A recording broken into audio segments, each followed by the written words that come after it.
The Buddha's silence. Why he refused to answer, "Do I exist?" The Buddha once divided his teachings into two categories: those whose meaning has been fully drawn out and those whose meaning should be inferred, AN 224. When dealing with a teaching in the first category, he said, trying to draw further implications from it would actually be an act of slandering him. When dealing with a teaching in the second category, not drawing out its further implications would be an act of slandering him. Unfortunately, the Buddha didn't give examples of which teachings belong to which category. Still, the simple fact that he distinguished between these two categories makes an important statement about his teachings as a whole. He wasn't trying to set out a systematically consistent description of reality. If he had been, the existence of the first category, teachings that shouldn't have inferences drawn from them, would have been an admission of failure. To try to prevent his listeners from exploring the implications of some of his statements would be an attempt to keep those listeners from seeing that they were inconsistent with the rest of the system. The limits of description, not self-revisited.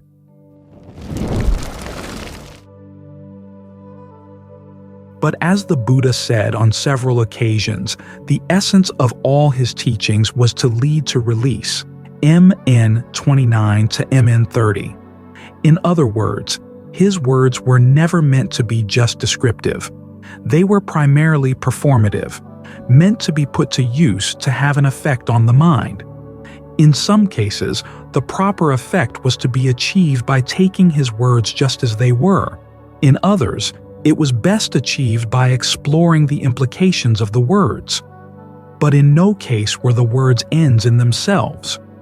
This point relates to the Buddha's observations about the uses and limitations of language. One of the standard canonical descriptions of how to ask about the meaning of an expression is, to what extent is this so? In other words, how far is this meant to be true? This could be taken simply as an idiomatic expression with no deeper meaning, except that the realizations leading to release include having directly known the extent of designation and the extent of the objects of designation, the extent of expression and the extent of the objects of expression, the extent of description and the extent of the objects of description, the extent of discernment and the extent of the objects of discernment, DN 15. To see the extent of these things means to see both the limitations of language, descriptions, and definitions, and what lies beyond them. The unfabricated dimension of unbinding, nibbana.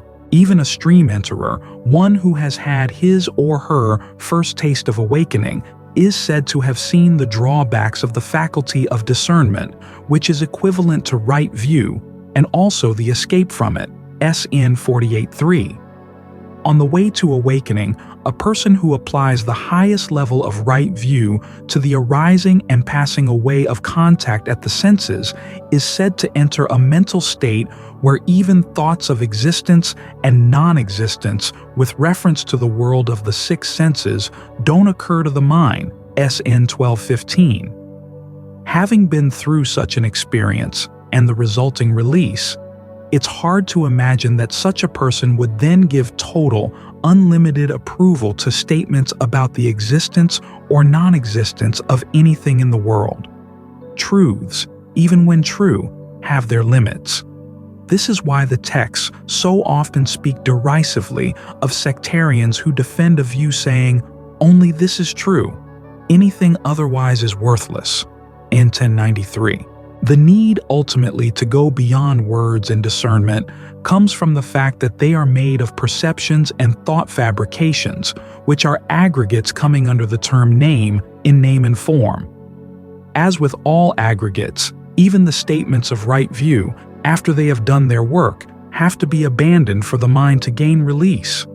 But more than that, a perception may be true as far as it goes, but there are limitations to how far it can go. And as DN 15 indicates, there's a need to see those limitations.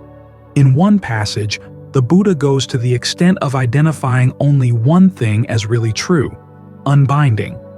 See the world, together with its devas, supposing not self to be self, entrenched in name and form. They suppose that this is true. In whatever terms they suppose it, it turns into something other than that. And that's what's false about it. Changing, it's deceptive by nature.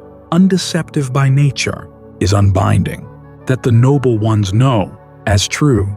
They, through breaking through to the truth, hunger-free, are totally unbound. Sin 3:12. This, however, doesn't mean that the Buddha meant for his words only to be performative without trying to make them accurate as descriptions. He never dealt in useful fictions. As he said in MM58, his words were always true, beneficial, and timely. In his analysis of what that meant, he gave no room to the possibility that any statement could be either beneficial or timely if it were false. But having seen what lies beyond language, and making the dimension beyond language the goal of his teaching, he must have been very sensitive to the limits of how far a statement could be true.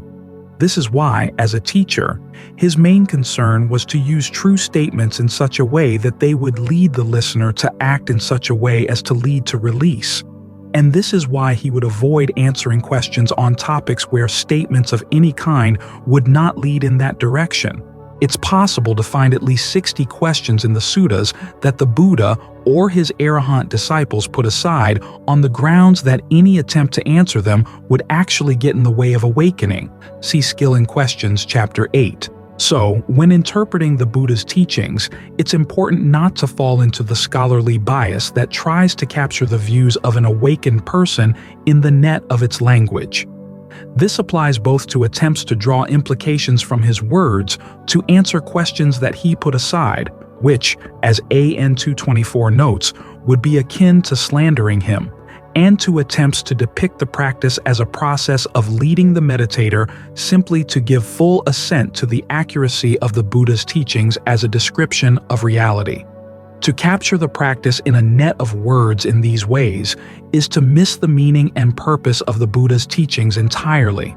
These reflections were sparked recently by reading a critique of an article I wrote in 1993 called The Not-Self Strategy. The thesis of that article, available in the essay collection Noble and True, which I revised in 2013 both to tighten and to expand the presentation, was that the Buddha intended his teaching on not-self, Anattā, not as an answer to the metaphysical/ontological question, is there a self? But as a strategy for cutting through clinging to the five aggregates and so to put an end to suffering. The main argument I presented in support of this thesis in both versions of the article was that the one time the Buddha was asked point blank, "Is there a self? Is there no self?" he remained silent. SN 4410. Similarly, in MN2, he stated that such questions as "Do I exist?" "Do I not exist?" and "What am I?" are not worthy of attention because they lead to conclusions that fetter a person in a thicket of views and a fetter of views, including the views that "I have a self" and "I have no self." In other words, any attempt to answer these questions constituted a side road away from the path of right practice. The critique, Anattā as Strategy and Ontology, written by Venerable Bhikkhu Bodhi, was brought to my attention just over a month ago, even though it has apparently been around for some time. It takes issue both with the thesis and with the argument of my article, but in doing so, it displays the scholarly bias mentioned above, that the practice of the Buddha's teachings is primarily a process of leading the meditator to give full assent to the accuracy of those teachings as a description of reality, and that this assent is what frees the mind from suffering. Because this bias is not only the bias of the critique, but of so much thought in the Buddhist world, I thought it might be useful to explore how both the thesis of the critique and the arguments used in support of that thesis display this bias, so that it can be recognized for what it is not only in this case, but also in other Buddhist writings. For ease of reference, I will state the critique's main points in a numbered format. In the response to those points, I will avoid, except where necessary, repeating arguments already made in the not-self strategy. If you are interested in the full argument presented in that article, I recommend that you read the 2013 version. The basic thesis of the critique is actually an ancient one, with a long history in the Buddhist philosophical tradition. It can be summarized in the form of a syllogism. 1. For the Buddha, the term self has to mean a substantial, permanent, unchanging essence. 2. Personal identity, what you really are, is composed of conditioned elements that are constantly changing. Therefore, 3. There is no self. The critique admits that the Buddha never assented to the statement, "there is no self," but maintains that he had two pragmatic reasons for not directly stating this truth that is implicit in his teachings. 4. The first is that, because the view of an underlying substantial self is so deeply ingrained in the unawakened mind, the simple direct statement that there is no self would not uproot it. Instead, the meditator would come to that conclusion only through the indirect means of examining each element of his or her personal identity to see that none of those elements were permanent in themselves or had an essential relationship to anything permanent. 5. The second reason is that the annihilationists, sectarians who argued that death was the end of consciousness and personal identity, also taught that there is no self. So to simply state this truth might mislead people into thinking that the Buddha was siding with the annihilationists. Despite the potential drawbacks cited in point 5, the critique argues that, with proper explanation, it can be avoided, and that there is still practical value in stating the abstract principle lying implicitly behind the Buddha's indirect approach for 3 reasons. 6.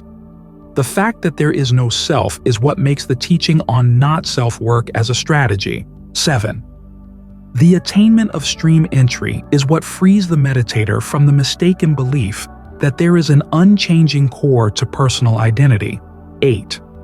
Therefore, to help a person aiming at stream entry, it is important to state that the not-self teaching is not only a strategy but also a statement of an ontological truth. There is no self. 9. Finally, the author asserts that the not-self teaching cannot be said to have only a strategic purpose because the right view that there is no permanent self is not just a factor of the path for those in training, but is also an inalienable endowment for the arahant. The critique cites several passages from the Pāli Canon to support these points. However, when we examine these points both on their own merits and in relationship to the passages meant to support them, we find that the scholarly bias behind them turns the Buddha's teachings into the thicket of views that the Buddha expressly warned against entering. By definition, 1. The first point in the critique's thesis makes its case through a definition. One's identity has to be permanent to count as a self. The Buddha, however, never defined self in this way. Before looking at the critique's textual argument for inferring this definition from a passage in the canon, it's worth looking at the historical and practical reasons for calling the inference into question. Historical. There is a popular belief, promoted by many scholars, that the Buddha formulated his not-self teaching primarily in response to the Upanishadic doctrine of a permanent, unchanging self, identical with the ground of being for the cosmos. Thus, it is only natural that self, in the time of the Buddha, meant a permanent, unchanging essence lying at the core of one's identity. However, this belief misses 2 important facts. The first is that the Pāli Canon cites a wide variety of beliefs about the self current in the Buddha's time, and many of them proposed a self that was finite, that is, it comes to an end, and subject to change. DN 15 provides a framework for classifying the different possible views about self, starting with 4 types of self: possessed of form and finite, possessed of form and infinite, formless and finite, and formless and infinite. Further, beliefs about each of these 4 types state that the self is either already that way or that it naturally becomes that way, for instance, at death or when falling asleep, or that it can be made to become that way through practice of one sort or another. Combining these 2 lists gives altogether 12 types of self-doctrines, only 2 of which teach an unchanging self: the self already possessed of form and infinite, and the self already formless and infinite.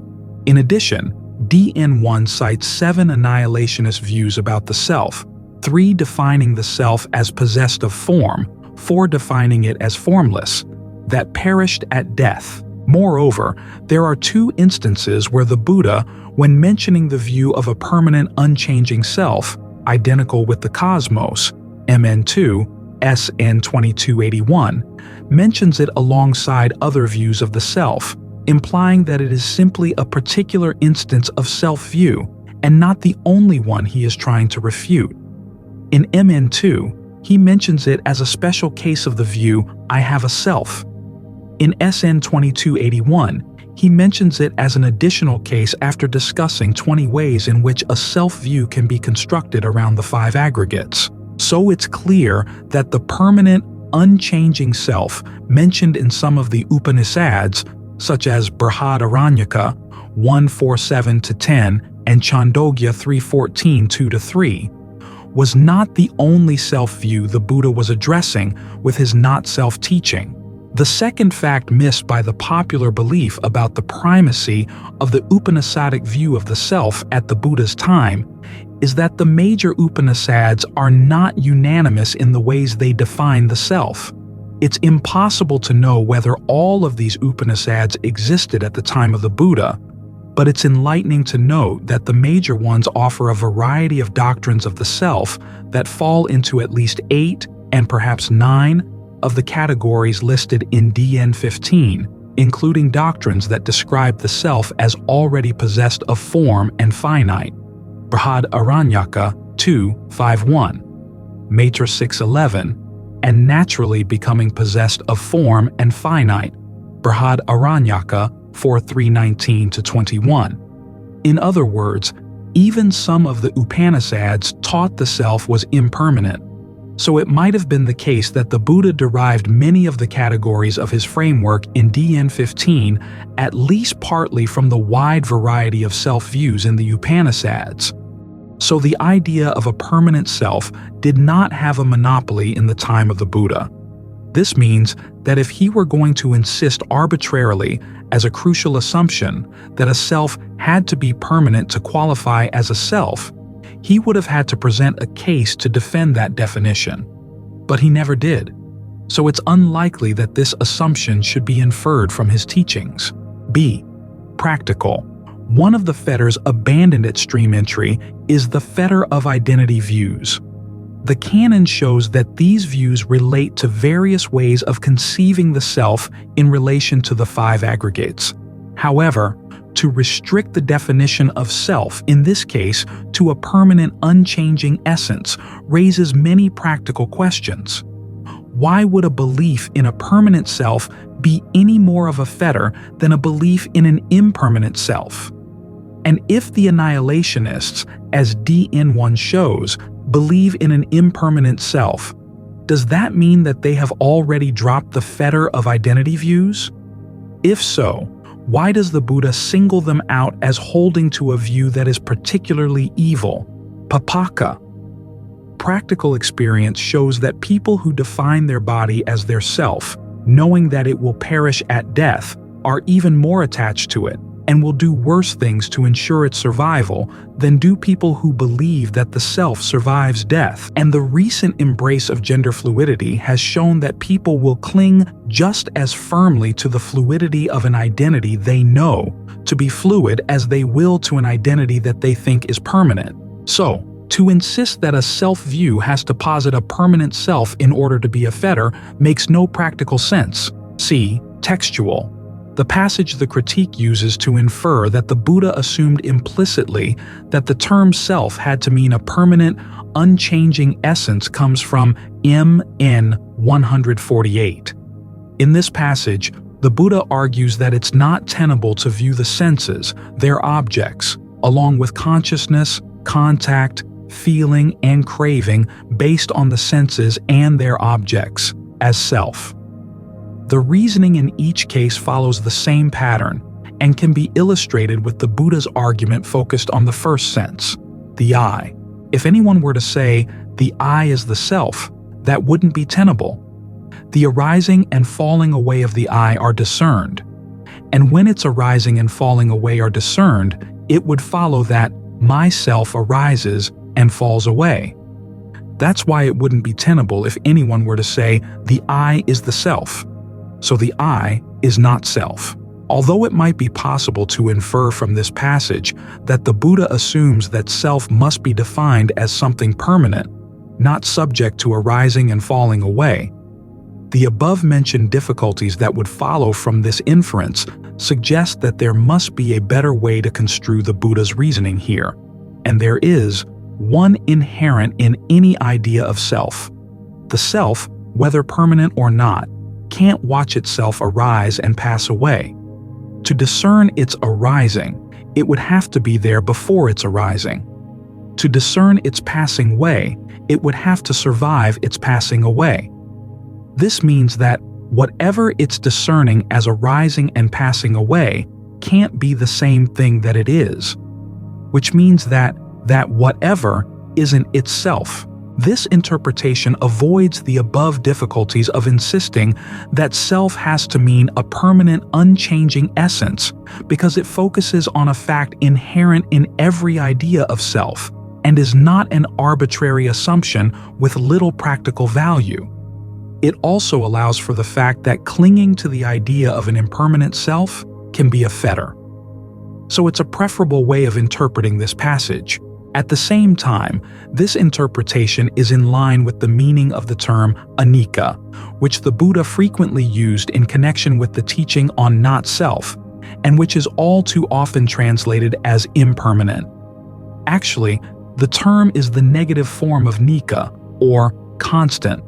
To say that the aggregates are anicca is not to say that they don't last forever, but that they're inconstant, unreliable, and fluctuating. Their arising and passing away is discernible in the present moment.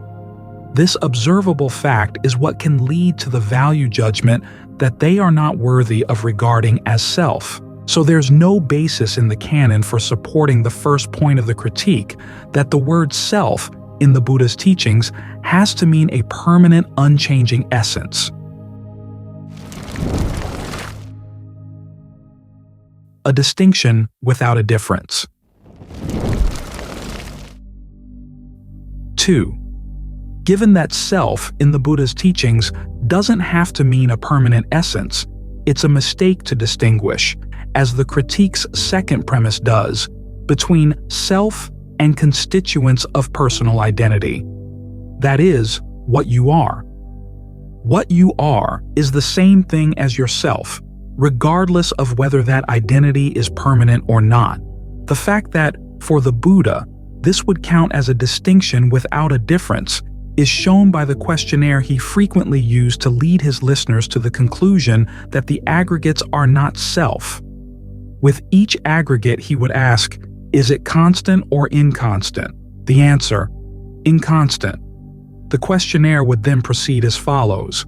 And is that which is inconstant easeful or stressful? Stressful, Lord. And is it fitting to regard what is inconstant, stressful, subject to change as, this is mine, this is myself, this is what I am? Or, I am this? No, Lord, He would then conclude, taking form as an example, every form is to be seen with right discernment as it has come to be. This is not mine. This is not myself. This is not what I am. Or, I am not this. SN 2259. Notice that the Buddha here treats these two sentences, this is myself and this is what I am, or I am this, as equivalent. In other words, the five aggregates are not yourself, nor are they what you are. The critique, however, wants to make a distinction here, saying that the five aggregates are what you are, even though they don't qualify as a self, forcing a distinction where the Buddha doesn't see one. From his point of view, to say that the five aggregates comprise your identity, that is, what you are, even though you realize that they are impermanent, is the same thing as saying that they're yourself.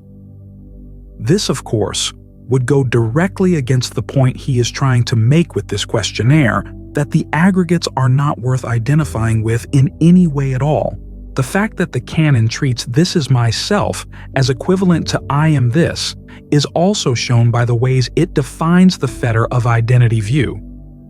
MN 44 defines identity view as any one of 20 ways of assuming a self around the aggregates. SN 2289 equates the assumption of a self around the aggregates with the assumption of I am this around those aggregates.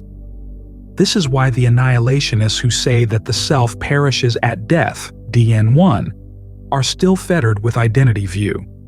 So, as far as the canon is concerned, the critique's distinction between self and what you are indicates no real difference at all. We find that this false distinction runs into even more serious problems when we consider what it would mean for the post-mortem fate of the arahant. Because the aggregates in with the attaining of total unbinding at the death of the arahant, to say that the changing aggregates that constitute your personal identity through many lifetimes would end at death if you have attained unbinding would be a self-view falling under one of the 12 categories set out in DN 15, the self possessed of form that is not already finite and does not naturally become that way on its own, but can be made to become that way through practice. Although this view is not identical with the annihilationist view that every self perishes at death, it does constitute a type of annihilationism when it comes to the death of an arahant whose identity consisted of the five aggregates prior to death, would no longer exist after death. The Buddha, however, was always extremely careful to avoid the position that an arahant does not exist after death. In fact, SN 2285 goes so far as to label it an evil, papaka, viewpoint. When presented with the fourfold question as to whether an awakened one, called a Tathagata, meaning a Buddha or an arahant disciple, existed, didn't exist, both existed and didn't exist, or neither existed nor didn't exist after death, he refused to agree to any of the alternatives. If he held the unspoken assumption that there really is no self, then he wouldn't have had to take such pains to avoid taking a stand on the issue. The arahant, being composed of the five aggregates, simply would not exist after death. But because the Buddha was so careful not to take that position, and to even regard it as evil, shows that he did not view the five aggregates as constituting one's identity, and did not hold to the unspoken assumption that there is no self. So, these are some of the textual inconsistencies that come from identifying the aggregates as the constituents of personal identity. They can all be avoided, however, by following the Buddha's example. A. By regarding the aggregates not as the constituents of your personal identity, but as the raw material from which, through the activities of ahankara and mamankara, I-making and my-making, you construct your identity, and B. By at the same time paying no attention to the question of whether or not there is a self lying behind that activity. In following the Buddha's strategy here, we avoid not only the textual inconsistencies cited above, but also some very practical problems that would come from assuming either the existence or the non-existence of a self lying behind the activity of I-making and my-making. As the Buddha notes in SN 4410, to assume that there is a self lying behind that activity would get in the way of applying the perception of not-self to all phenomena. You'd be continually looking for that self and would protect it when you thought you had found it. That way, there would still be an area of experience subject to clinging and subtle suffering that would never get abandoned. On the other hand, if you assume that there was no self lying behind your I-making and my-making, you'd fall into either of the two extremes listed in ETE 49. Either you would fear that, with the ending of I-making and my-making, there would no longer be any you, and so you'd be afraid to put an end to your creation of a sense of self. Or else, eager for the destruction of your I-made self, you'd fall into the extreme of craving for non-becoming. As the Buddha noted in MN 49 and SN 5611, craving for non-becoming paradoxically leads to more becoming and its attendant suffering. So in either case, your assumptions about the existence or non-existence of a self would get in the way of release. IT 49 describes briefly the way out of this dilemma, seeing what has come to be as come to be. In other words, seeing what is actually occurring simply as actually occurring, and developing dispassion for it. SN 1215, noted above, helps to explain how this works. By focusing on the origination and passing away of events at the six senses, the mind enters a state where thoughts of existence and non-existence don't occur to it. In that state, questions of the existence or non-existence of the self also don't arise, as you're focused purely on the suffering inherent in whatever phenomena are originated and pass away. This makes it easier to let go of the desire fueling those phenomena with no concern for what this contemplation would do to the existence of a self, and in that way, the mind can gain release. As for the question of the status of the arahant after death, the Buddha notes in SN 23-2 that a being is defined by attachment to the aggregates. Where there is no attachment, no being can be located, and when no being can be located to define what it is, nothing can properly be said about it. This is why SN 22-85 to SN 22-86 make the point that when you can't even define a fully awakened person in the present life, how can you predicate anything about awakened people after they die?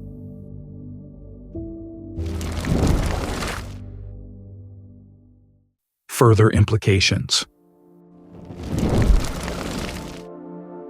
3.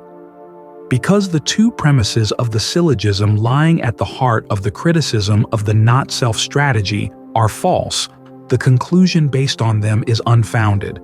In other words, it's a mistake to attribute to the Buddha an unspoken assumption that there is no self. This means that the remaining points dependent on the syllogism also don't follow. However, some important practical and interpretive lessons can be drawn from considering exactly where some of those points go wrong. Here, I will focus only on the points that are useful to consider in this way: 5, 6, and 9. 5. Point 5 claims that the Buddha avoided saying that there is no self because it would have confused some of his listeners into thinking that he was siding with the annihilationist view that death is automatically annihilation.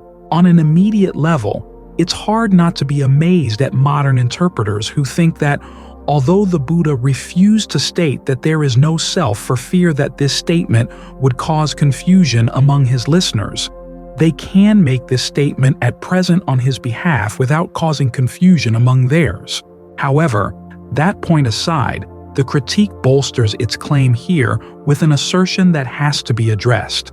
The assertion is this: when, in SN 4410 and MN2, the Buddha refuses to accept the statement that there is no self, His refusal can be explained because there is no self is an annihilationist thesis, and he can't consent to the consequences that the annihilationists draw from that thesis, that there is no conscious survival beyond the present life.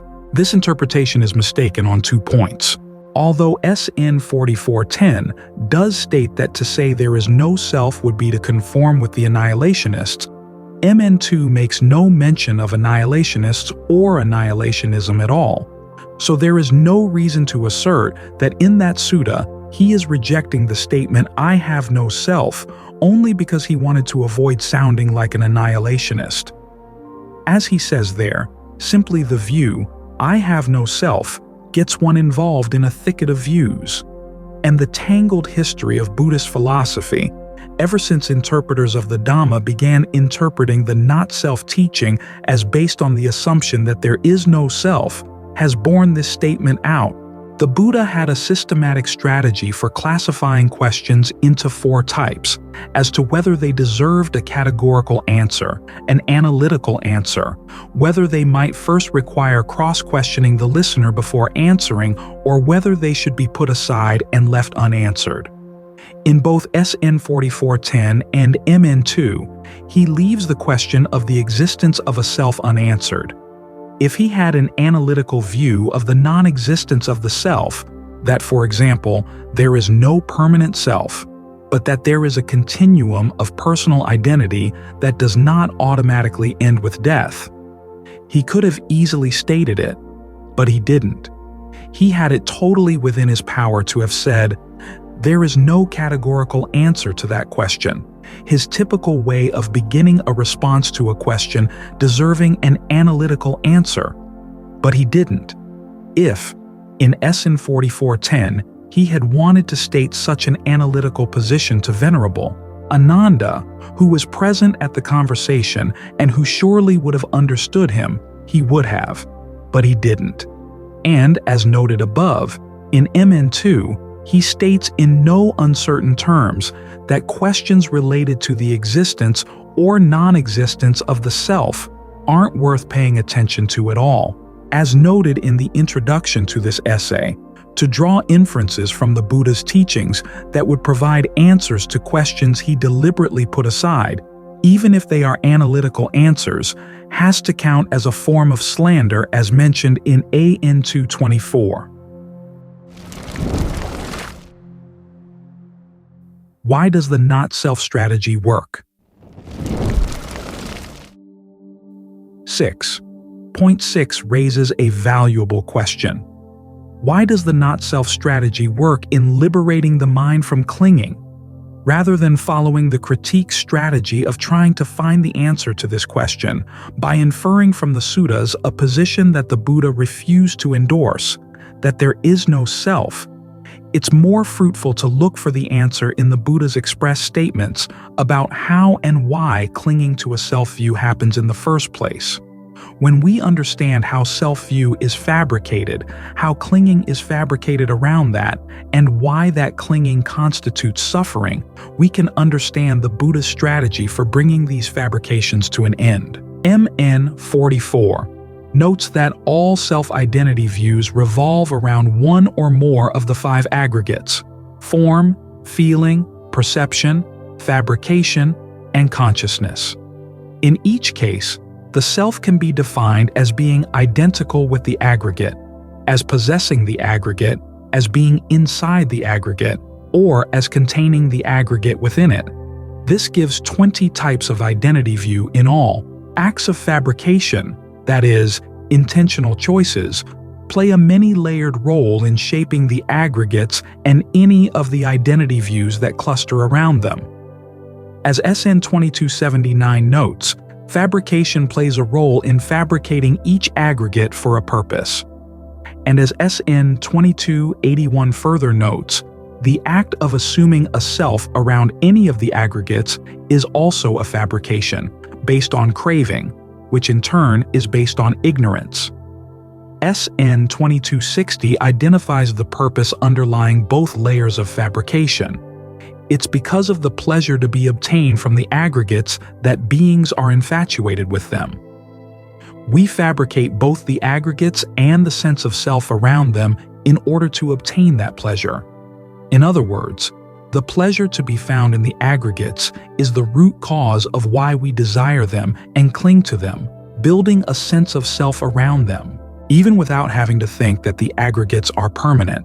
If we think that the pleasures that can be derived from them are worth the effort that goes into clinging to them, we'll choose to cling. All of this is in line with two observations from AN 1058, that all phenomena are rooted in desire and are brought into being through attention. In this case, the desire is for pleasure, and the act of attention is that of attending inappropriately to questions about the past, present, and future existence of the self, MN2, in hopes that the answer will help realize our desire and maximize the pleasure. The problem is that clinging to a self-view counts as a form of suffering as defined in the First Noble Truth, SN 5611. So, in our ignorant pursuit of pleasure, we end up constructing suffering instead. In most cases, this clinging entails suffering because it tries to latch on to things that will change, SN 22:1. But it's also possible for the mind, on its first encounters with the deathless, to cling to that experience, MN 52, AN 936.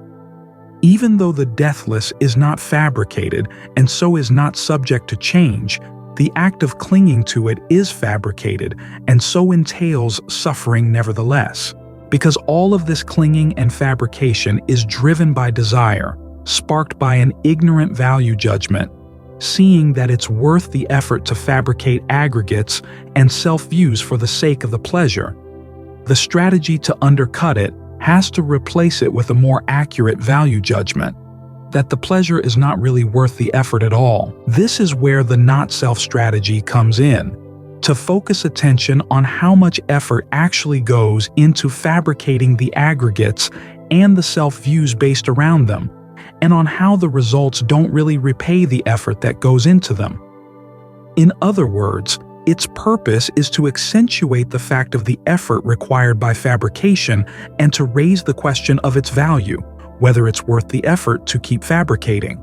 SN 2257 outlines the general approach of this strategy in 7 interrelated steps. The first 4 steps follow the pattern of the 4 Noble Truths. Directly knowing each aggregate, directly knowing the origination of the aggregate, that is, what gives rise to it, directly knowing the cessation of that aggregate, and directly knowing the path of practice leading to the cessation of that aggregate, that is, the Noble Eightfold Path. The first 2 of these steps, in which the aggregates are observed as they actually occur, yathabhutam, is meant to draw attention to how the aggregates do not simply happen and maintain themselves on their own. A lot of desire and effort go into shaping them and trying to keep them going. This is why, in the first step, the term origination, samudaya, is important. It doesn't denote just the act of arising, it denotes the process of causation, what makes the aggregate arise. To see this requires more than bare awareness of events. You learn about causation not by simply watching things come and go, but by trying to make them come and make them go. That's when you learn what's a causal factor and what's not. SN 225, taken together with AN 936, states that the ideal way to learn about the origination of the aggregates is to turn them into a state of concentration. And SN 45.8 notes that desire is an essential part of the right effort leading to right concentration. Thus, the act of focusing your desire on giving rise to right concentration, which is part of the Noble Eightfold Path, the 4th step, is the test case in which the aggregates are fabricated in a way that allows you to see clearly how they originate in step 1. The 5th and 6th steps expand on the role of right view and appropriate attention in the 4th step. Directly knowing the allure of the aggregate, that is, the pleasure that can be found in the aggregate, and directly knowing the drawbacks of the aggregate, that is, the pain and suffering involved in clinging to the aggregate. This sixth step is where the Buddha's not-self strategy is applied. The perception of not-self is actually one of several perceptions that he says can be applied to the aggregates to drive home the point that the drawbacks of fabricating the aggregates far outweigh the allure of continuing to fabricate them. AN 936 lists 11 perceptions that can perform this function, perceiving the aggregates as inconstant, stressful, a disease, a cancer, an arrow, painful, an affliction, alien, a disintegration, an emptiness, not self.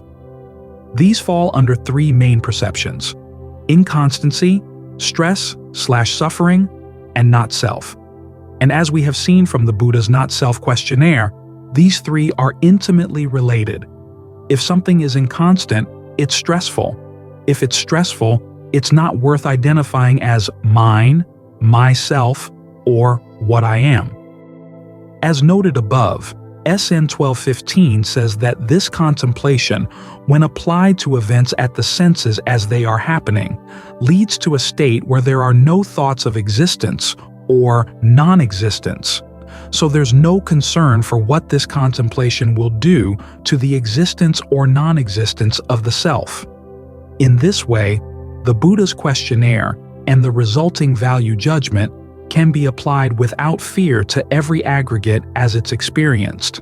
When this value judgment hits home as it catches the mind in the act of fabricating even the most desirable fabrication possible, right concentration, it leads to the seventh step, the escape from the aggregates, which is dispassion. This seventh step is actually identical with the third, the cessation of the aggregates. Because fabrication is driven by passion and desire, dispassion puts an end to the drive and fabrication ceases. When fabrication ceases, the aggregates and everything constructed around them cease as well, and the mind, relinquishing everything, attains the unfabricated release. The nature of the value judgment leading to this release is reflected in the words the Buddha uses to describe clinging on the one hand and disenchantment, the step just prior to dispassion, SN 5611, on the other. Upadana, the word for clinging, also denotes sustenance and the act of taking sustenance. In other words, to feed is to cling is to suffer. This is the import of the Buddha's first noble truth. Nibbida, disenchantment, is a word used to describe the sense of having had enough of a particular food and not wanting to eat it anymore. So, to cling to something as self is a way of feeding on it. Perceptions of not self, along with the other perceptions focusing on the drawbacks of the mind's sustenance and taking sustenance, are meant to turn an avid eater into one with no more appetite. The good news of the Buddha's teachings is that in losing your desire to feed in this way, you don't starve. Instead, you're brought to a dimension where there's no need to feed. As SN 312 and many other texts affirm, the freedom of unbinding is hunger-free. The dynamic underlying this change of heart depends on more than simply agreeing to arbitrary definitions of terms. It has to come from a value judgment, as you catch the mind in the process of shaping the food on which it wants to feed, and see that the anticipated rewards are simply not worth it. Only a judgment of this sort, focused on the mind's activities as they are in the course of actually happening, yathabhutam, can break the mind of its ignorant, unskillful habits. Because the mind's habits are the main factor shaping its experience, this is the point of the famous first line of the Dhammapada, that the mind precedes all phenomena. Getting it to change its habits will change its experience. To get it to stop fabricating entirely will allow it to experience the unfabricated. And it's precisely in the power of the Buddha's teachings to steer the mind, the chief instigator, in this direction that their performative function lies. The exact nature of the difference between the approach outlined here and the one offered in the critique can be highlighted by exploring a seemingly small issue of translation. As part of his critique, Venerable Bodhi cites a passage from SN 22-126 to the effect that ignorance can be ended by observing that the aggregates are subject to arising and ceasing. However, the term he translates as arising is the same term used above in SN 2257, samudaya or origination. To translate it as arising gives the impression that ignorance can be ended by witnessing through bare awareness the arising and ceasing of the aggregates and concurring with the general principle that, yes, they do arise and cease, but this misses an important dynamic in the practice, which lies in seeing the extent to which your own desires and efforts play a complicit causal role in that arising, and that, in fostering a passion for fabricating, you've been fooling yourself all along. It's only when you stop fabricating, on realizing that the allure of the aggregates is not worth the effort of fabricating, that the unfabricated can appear. The perception of not-self is one of the Buddha's strategic, performative teachings for inducing the value judgment that can bring this necessary change of heart about. It's useful to note here that because the perception of not-self is a value judgment, it allows for different judgments at different stages of the path. This is important, for on the beginning stages of the path, a skillful perception of self is actually worth cultivating. If used appropriately, it can get you to start on the path and to stick with it. AN 4159, AN 340. You start on the path because you see that you'll benefit from it, and that you have within you the ability to follow it. You stick with it out of a continuing concern for your own well-being. On these stages, the perception of not-self is applied to things that would pull you away from the practice of virtue, concentration, or discernment. Only when these practices have been mastered, AN 936, can the perception of not-self be applied to all phenomena, for at that point, the strategy of thinking in terms of a self is no longer needed. The ultimate happiness, MN 13, has been attained. That's what we can gather from the Canon's express statements as to how and why the not-self strategy works. The right view of one beyond training, 9. In addition to the arguments based on the syllogism given in points 1 to 3, the critique of the not-self strategy bolsters its position by making 3 observations to the effect that arahants are endowed with right view. This, the argument goes, means that right view does not merely serve a strategic function on the path. It states a truth about the non-existence of the self that arahants continue to see as true. The first point is that MN 65 and MN 78 state that an arahant is endowed with the right view of one beyond training.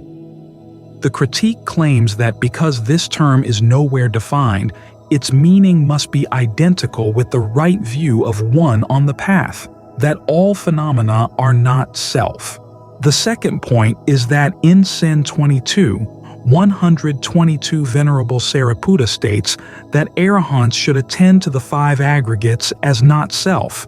An arahant should attend in an appropriate way to these 5 clinging aggregates as inconstant, stressful, a disease, a cancer, an arrow, painful, an affliction, alien, a dissolution, an emptiness, not self. Although, for an arahant, there is nothing further to do, and nothing to add to what has been done, still these things, when developed and pursued, lead both to a pleasant abiding in the here and now, and to mindfulness and alertness. This, the critique concludes, means that the perception of not-self serves purposes beyond the path, and that even though an arahant no longer has to develop right view, the right view with which he or she is inalienably endowed is that all phenomena are not self. The third point is in response to the fact that the not-self strategy quoted passages from the Canon stating that arahants are beyond views and are not attached to ideas of true and false. In response, The critique notes that those passages come from poems in the canon, passages from the Sutta Nipata, and the concluding poem of AN 424. Being poems, it says, these passages are only suggestive rather than lucid, and so are not as reliable a guide to the Dhamma as the prose passages. Because the above prose passages show that arahants in no way discard right view, even though they don't cling to it, those passages should be taken as more authoritative. To respond to these three observations, first, there are many stages of right view even prior to awakening. As noted 3 times above, every arahant has gone through an advanced stage of right view where notions of existence and non-existence don't occur to the mind. By and large, Kakana, this world is supported by, takes as its object a polarity, that of existence and non-existence. But when one sees the origination of the world, i.e., the six sense media, as it has come to be with right discernment, non-existence with reference to the world does not occur to one. When one sees the cessation of the world as it has come to be with right discernment, existence with reference to the world does not occur to one. By and large, Kakana, this world is in bondage to attachments, clingings, sustenances, and biases. But one such as this does not get involved with or cling to these attachments, clingings, fixations of awareness, biases, or obsessions. Nor is he resolved on myself. He has no uncertainty or doubt that mere stress, when arising, is arising. Stress, when passing away, is passing away. In this, his knowledge is independent of others. It's to this extent, Kakana, that there is right view, SN 1215. SN 2294 shows that the Buddha, after awakening, would use concepts of existence and non-existence to talk about the world. But you have to wonder, after having developed the right view described above and seen the release that comes from it, to what extent would he hold to concepts of existence and non-existence within his own mind? There's no way of knowing apart from attaining full awakening yourself. Even Anattā, a stream enterer, when asked about the Buddha's views, replied, "I don't know all of the Blessed One's view," AN 1093. And although, for an awakened one, statements of right view may be true as far as they go, only one who, like an arahant, has known the limits of description and what lies beyond those limits of description, DN 15, would be in a position to know how far that true actually goes. As SN 47.4 states, arahants still develop the establishings of mindfulness after their awakening, but they do it in a way that they are disjoined from the frames of reference on which those establishings are based. This includes the framework of dhammas, monks, even those who are arahants, whose effluents are ended, who have reached fulfillment, done the task, laid down the burden, attained the true goal, totally destroyed the fetter of becoming, and who are released through right gnosis. Even they remain focused on dhammas in and of themselves, being ardent, alert, unified, clear-minded, concentrated, and single-minded, disjoined from dhammas. Because dhammas here includes not only the 5 clinging aggregates, but also the 4 noble truths, and thus the 4th truth, the path, and the factor of right view within the path. Arahants experience right view disjoined from it, just as they are disjoined from all of the 6 sense media and their objects, MN 140. The prose section of AN 424 contains this interesting passage. Whatever in this world with its devas, maras, and brahmas, its generations with their contemplatives and brahmans, rulers and common people, is seen, heard, sensed, cognized, attained, sought after, pondered by the intellect, that I directly know. That has been realized by the Tathagata, but in the Tathagata it has not been established. So, apart from an actual experience of full awakening, it's hard to know what the experience of being disjoined, or of a truth's not being established in one's mind, is actually like. But it's certainly not identical to the way a person on the path relates to right view, as AN 424 makes clear. Whatever is seen or heard or sensed, and fastened onto as true by others, one who is such, among the self-fettered, would not further claim to be true or even false. Even if we were to regard this passage as only be a suggestion, it still suggests some important things. One of them is that it would be foolhardy to say that, from the canon, we can confidently infer the nature of an arahant's relationship to a right view about things true and false. In response to the second observation, although it is true that SN 22-122 describes a strategic use for the perception of not-self beyond the path, it's still just a strategic use, for the purpose of a pleasant abiding in the here and now, and for mindfulness and alertness. And as the passage clearly states, the arahant has no need for this contemplation. It's simply a pleasant way for an awakened person to spend the time, mindful and alert. There is nothing in SN 22-122 to indicate that this contemplation performs any function for an arahant beyond serving that strategic purpose.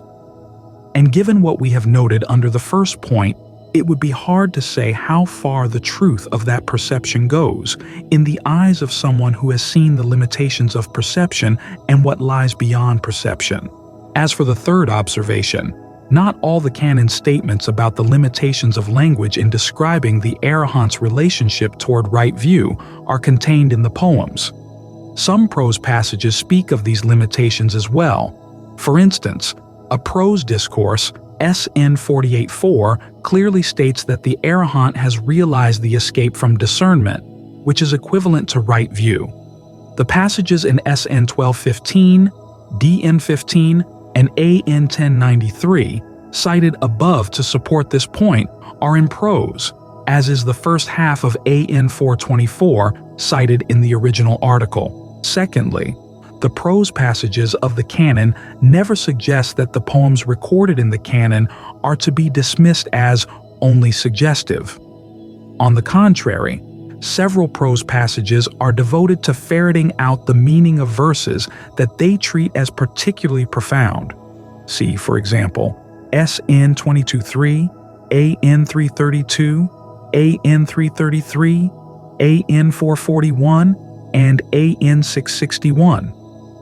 In AN 4231, the Buddha distinguishes among four kinds of poets, one of them being the meaning poet.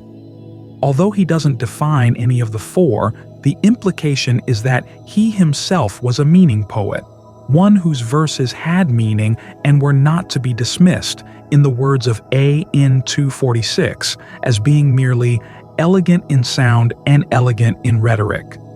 Given that the Buddha and the compilers of the canon took their poetry seriously, it's an act of scholarly arrogance for modern interpreters to dismiss that poetry simply because its message lies outside the categories of our own thought and language. This is especially true in the case of a teaching, like the Buddha's, whose whole point lies beyond the boundaries of description. One of the important lessons of the Vacchagotta, a chapter in the Sutta Nipata devoted to the theme of not clinging, is that language is slippery. Even though it has a strategic purpose, in the Buddha's case, to convey lessons of the Dhamma, it falls short of the highest Dhammas and even further short of the ending of Dhammas, unbinding, AN 1058. This is why, when dealing with all lessons of the Dhamma, including the lessons of not-self, it's important to view the language of perceptions and thought fabrications as performative and to use it strategically, to get the mind to what lies beyond perceptions and thought fabrications, and not to develop a scholarly fixation on perceptions and thought fabrications as expressions of truth in and of themselves. Otherwise, we risk wasting our time trying to catch in the net of language something that no words can catch. Effluence ended, independent of nutriment, Their pasture, emptiness, and freedom without sign. Their trail, like that of birds through space, can't be traced. DHP 93.